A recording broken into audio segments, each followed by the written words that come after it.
Welcome students. Last लेक्चरमध्ये आपण dark reaction हा भाग पाहत होतो. That means it is light independent phase and in dark reaction glucose synthesis occurs, and we have studied first cycle, that is C3 cycle, also called as Kelvin cycle, in which in the fixation of carbon dioxide the first stable product was 3-carbon PGA. And in this lecture we will see the interdependence of light and dark reaction. We have studied both light reaction and dark reaction. In light reaction, by using solar energy, chlorophyll molecules are producing ATP molecule, that is chemical energy, and NADPH2 molecules. First, light reaction that is occur in granum. ग्रॅना या पार्टमध्ये होत असते, जो की green कलरचा भाग आहे क्लोरोप्लास्टचा. त्यामध्ये फर्स्ट जी आहे नॉन सायक्लिक फोटोफॉस्फोरिलेशन जर आपण पाहिलं तर त्यामध्ये फोटोलायसिस ऑफ वॉटर हे होत असते. And by the photolysis of water, the water molecule splits and that is converted into 24 molecules of OH, because 24 molecules are given. Why? Because for the production of one glucose molecule 6 Kelvin cycles to be run. 6 Kelvin cycle ह्या चालत असतात, बरोबर आहे. आणि आपण पाहिलं की एक नॉन सायक्लिक जेव्हा चालते तेव्हा 4 वॉटर मॉलिक्युल्सचे ब्रेक होत असतात. त्यामुळे इथं 6च्या रेशोमध्ये 24 वॉटर मॉलिक्युल्स घेतलेले आहेत. त्यापासून 24 OH आणि 24 H+ आयन्स तयार होतात. पुन्हा जे 24 OH आहेत, OH निगेटिव्ह जे आहेत, त्यांच्यापासून 24 OH आणि 24 इलेक्ट्रॉन्स हे स्प्लिट होत असतात. आणि हे जे 24 इलेक्ट्रॉन्स आहेत with the help of protons, 24 protons आणि 12 NADP मॉलिक्युल्स. आता NADP हा को एन्झाईम आहे, निकोटिनामाइन डायएडेनाइन फॉस्फेट. त्यानंतर याच्यापासून 12 NADPH2 मॉलिक्युल्स तयार होत असतात, निकोटिनामाइन ॲडेनाइन डायन्यूक्लियोटाइड फॉस्फेट. नंतर दुसरा प्रोडक्ट जो आहे ATP मॉलिक्यूल, 18 ATP मॉलिक्युल्स लागत असतात. तर त्यासाठी 18 ADP ॲडेनाइन डायफॉस्फेट, यामध्ये 18 इनऑर्गॅनिक फॉस्फेट ॲड होतात आणि त्यापासून 18 ATP मॉलिक्यूल तयार होत असतात. आणि जे 24 OH उरलेले आहेत त्यांच्यापासून पुन्हा 12 वॉटर मॉलिक्यूल आणि जो फोटोसिंथेसिसचा महत्त्वाचा बाय प्रोडक्ट आहे ऑक्सिजन, त्याचे 6 मॉलिक्यूल हे रिलीज होत असतात. This is light reaction occurring in the ग्रॅना.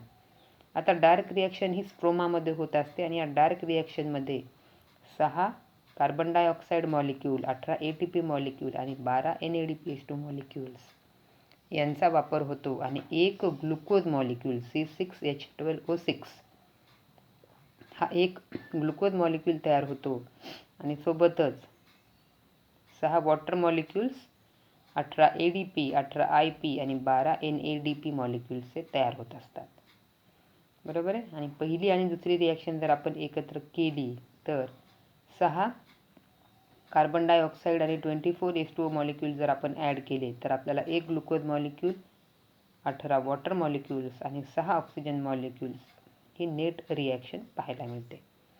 बाजूच्या फिगरमध्ये जर पाहिलं तर लाईट डिपेंडंट रिॲक्शनमध्ये तयार होणारे जे काही ATP आणि NADPH हे प्रोडक्ट आहेत यांचा वापर डार्क रिॲक्शनमध्ये कार्बन डायऑक्साईड फिक्सेशनसाठी केला जातो, ज्यापासून ग्लुकोज मॉलिक्यूल तयार केले जातात. आणि सोबतच ADP आणि NADP हे पुन्हा रिजनरेट केले जातात, जे लाईट फेजमध्ये वापरले जातात.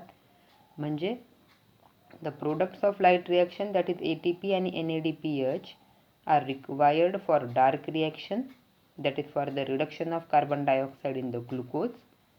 And during dark phase, ADP, IP and NADP, they are regenerated and that are required for synthesis of ATP and NADPH during light phase. म्हणजे both phases are interdependent on each other. जर फक्त light phase ही चालत असेल आणि dark phase ही नसेल तरीही glucose molecule तयार होणार नाहीत, फोटोसिंथेसिस हे कंप्लीट होणार नाही. आणि केवळ डार्क फेजच जर रन होत असेल आणि लाईट फेज ही ॲब्सेंट असेल तर कार्बन डायऑक्साईडच्या रिडक्शनसाठी ATP आणि NADPH मॉलिक्युल्स हे अवेलेबल होणार नाहीत आणि म्हणून देखील फोटोसिंथेसिस हे कंप्लीट होणार नाही आणि ग्लुकोज मॉलिक्यूलसुद्धा तयार होणार नाहीत. So both light and dark reaction must run simultaneously. They are interdependent on each other. Okay, तर आता त्यानंतर पुढचा आपल्याला भाग बघायचा आहे, दॅट इज फोटो रेस्पिरेशन. याच्यामध्ये बघा 2 वर्ड्स आहेत, एक आहे फोटो, एक आहे रेस्पिरेशन. बरोबर आहे. तर या ठिकाणी in the presence of sunlight जी रेस्पिरेशनची प्रक्रिया चालू आहे. आता रेस्पिरेशन म्हणजे काय असतंय, तर ऑक्सिजन मॉलिक्युल्सचा वापर केला जातो आणि रिड्यूस होत असतं किंवा ग्लुकोजचं स्प्लिटिंग ब्रेकडाऊन हे केल्या जात असते. मग इतक्या वेळा आपण पाहत होतो की फोटोसिंथेसिसमध्ये ग्लुकोज मॉलिक्यूल हे तर तयार केले जातात. त्यामुळे यामध्ये रेस्पिरेशन ही कशा पद्धतीने होईल हा पार्ट आपल्याला आज पाहायचा आहे. तर पाहू photo respiration. The process of respiration that is oxidation and that is initiated in the chloroplast and takes place only during day is called as photorespiration. Okay, it is the respiration process म्हणजे oxidation होणार आहे, म्हणजे ऑक्सिजनचा या ठिकाणी वापर केला जाणार आहे. रिॲक्शन कुठे होते, it occurs in the chloroplast आणि कोणत्या वेळेत होत असते, it occurs during day time. This step is called as photo respiration. It is also called as C2 cycle. Calvin cycle ही आपण C3 सायकल पाहिली, त्याला C2 सायकल असं म्हणतात. Photo respiration is called as C2 cycle because majority of the products formed during the process they are 2 carbon compounds. It is also called as PCO cycle, that is photosynthetic carbon oxidative cycle. या सायकलला photosynthetic carbon oxidative का, कारण फोटोसिंथेसिसमध्ये होणारी प्रक्रिया आहे, परंतु या ठिकाणी ऑक्सिडेशन होत असते. Photo respiration occurs under the condition like high temperature, bright light, high oxygen and low CO2 concentration. आता यासाठी महत्त्वाचे जे काही भाग आहेत ते कोणकोणते आहेत, टेम्परेचर हाय असणं आवश्यक आहे, light must be bright, oxygen percentage जास्त आणि CO2 पर्सेंटेज कमी. आता ह्या कंडिशन का आवश्यक आहेत यासाठी तुम्ही लक्ष द्या की रुबिस्को हा जो एन्झाईम आहे, जो की C3 सायकलमध्ये आपण पाहिला होता, जो की मेजॉरिटी ऑफ प्लांटमध्ये अवेलेबल असतो, रुबिस्को रायबिलोज बायफॉस्फेट कार्बोक्सिलेज ऑक्सिजनेज. COचा फुल फॉर्म जो आहे हा काय आहे, कार्बोक्सिलेज ऑक्सिजनेज. म्हणजे या एन्झाईमला 2 बाइंडिंग साईट अवेलेबल आहेत, एक आहे कार्बोक्सिलेज आणि दुसरी आहे ऑक्सिजनेज. म्हणजे हा जो एन्झाईम आहे याला कार्बन आणि ऑक्सिजन या दोघांना देखील बाइंड होण्याची कॅपॅसिटी आहे. आणि मॅक्झिमम टाईम जेव्हा कार्बन डायऑक्साईडचं पर्सेंटेज हे त्या ठिकाणी जास्त असते, तर अशा वेळेस हा एन्झाईम कार्बोक्सिलेज म्हणून काम करतो, कार्बन डायऑक्साईडसोबत बाइंड होतो. परंतु काही कारणास्तव जर कार्बन डायऑक्साईडचं प्रमाण त्या ठिकाणी कॉन्सन्ट्रेशन हे कमी होत असेल आणि ऑक्सिजनचं प्रमाण हे वाढत असेल, तर अशा वेळेस हा एन्झाईम ऑक्सिजनेज म्हणून काम करत असतो आणि मग त्यावेळेस तो कार्बोक्सिलेशन न करता तो ऑक्सिडेशनची रिॲक्शन कंप्लीट करत असतो. हे या ठिकाणी महत्त्वाचं आहे. आणि बघा इथं ज्या कंडिशन वर्णन केलेल्या आहेत की हाय टेम्परेचर, ब्राईट लाईट, या 2 कंडिशनमुळे काय होतं आहे, स्टोमॅटा ज्या आहेत ह्या वॉटर लॉस होऊ नये म्हणून ह्या काय केल्या जातात, पार्शियली क्लोज केल्या जातात, त्या कंप्लीट ओपन राहत नाहीत. आणि ह्या स्टोमॅटा क्लोजिंगमुळं येणाऱ्या कार्बन डायऑक्साईडचा जो वे आहे तो अडवला जातो आणि त्यामुळे त्या ठिकाणी कार्बन डायऑक्साईडचं प्रमाण हे कमी होतं आहे आणि ऑक्सिजनचं प्रमाण हे त्या ठिकाणी जास्त आहे. आणि हे ऑक्सिजनचं प्रमाण जास्त असल्यामुळं आता हा रुबिस्को एन्झाईम कार्बोक्सिलेज म्हणून काम न करता ऑक्सिजनेज म्हणून काम करतो आणि त्यामुळं फोटो रेस्पिरेशन किंवा ऑक्सिडेशनची क्रिया ही चालू होते. It is a wasteful process that is linked with C3 cycle and where instead of fixation of carbon dioxide it is given out. आणि त्यामुळं ॲक्च्युली फोटोसिंथेसिसच्या रिॲक्शनमध्ये काय होत असते, कार्बन डायऑक्साईड फिक्स केला जातो, परंतु या ठिकाणी ऑक्सिडेशन होत आहे, बरोबर आहे. आणि त्यामुळं आपण पाहतो की रेस्पिरेशन किंवा ऑक्सिडेशनच्या वेळेस ऑक्सिजन हा घेतला जातो आणि कार्बन डायऑक्साईड हा बाहेर टाकला जातो. सेम रिॲक्शन इथं होणार आहे. It involves 3 organelles, chloroplast, peroxisomes and mitochondria. ही जी पूर्ण रिॲक्शन आहे फोटो रेस्पिरेशनची, ही 3 सेल्युलर पार्टमध्ये व्हायली. काही भाग हा क्लोरोप्लास्टमध्ये कंप्लीट केला जातो, काही पेरॉक्झिझोममध्ये केला जातो आणि काही भाग हा मायटोकॉन्ड्रियामध्ये कंप्लीट केला जातो. It occurs in the series of cyclic reaction.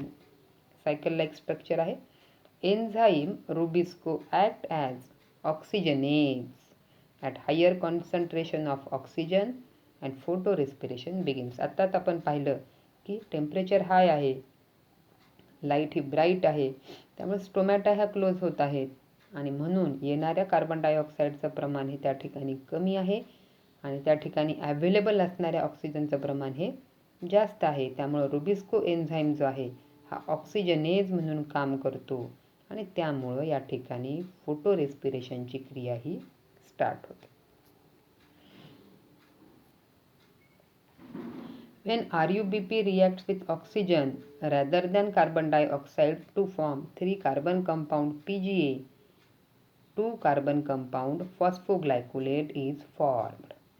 बरोबर. आता या ठिकाणी RUBP हा कार्बन डायऑक्साईड सोबत कंबाईन होऊन 3 कार्बन कंपाऊंड तयार व्हायला पाहिजे PGA, परंतु तसं न होता तो ऑक्सिजन सोबत ॲड होतो आणि 2 कार्बन कंपाऊंड, 2 कार्बन असणारे जे काही कंपाऊंड आहे फॉस्फोग्लायकोलेट हा त्या ठिकाणी तयार होतो. That phosphoglycolate is converted into glycolate and it moves out of the chloroplast. बरोबर आहे. क्लोरोप्लास्टच्या स्ट्रोमामध्ये काय आहे, RUBP अवेलेबल आहे आणि हा RUBP ॲटमॉस्फिअरिक कार्बन डायऑक्साईड घ्यायला पाहिजे आणि PGA मॉलिक्यूल तयार करायला पाहिजे, परंतु तसं न होता फोटो रेस्पिरेशनमध्ये काय होतं आहे, तो RUBP 5 कार्बनचा जो कंपाऊंड आहे तो ऑक्सिजन त्या ठिकाणी घेतो आणि त्यापासून एक कंपाऊंड, एक प्रोडक्ट होतो 3 PGA आणि दुसरा प्रोडक्ट तयार होतो त्या ठिकाणी 2 कार्बनचा फॉस्फोग्लायकोलेट. अगेन हा फॉस्फोग्लायकोलेट आहे, याचं रूपांतर ग्लायकोलेटमध्ये होतं आहे आणि तो क्लोरोप्लास्टच्या बाहेर पडतो. This glycolate enters in peroxisomes. With the help of enzyme glycolate oxidase, it converts glycolate into glyoxylate. आता दुसरा सेल ऑर्गेनेल पेरॉक्झिझोम या ठिकाणी आहे.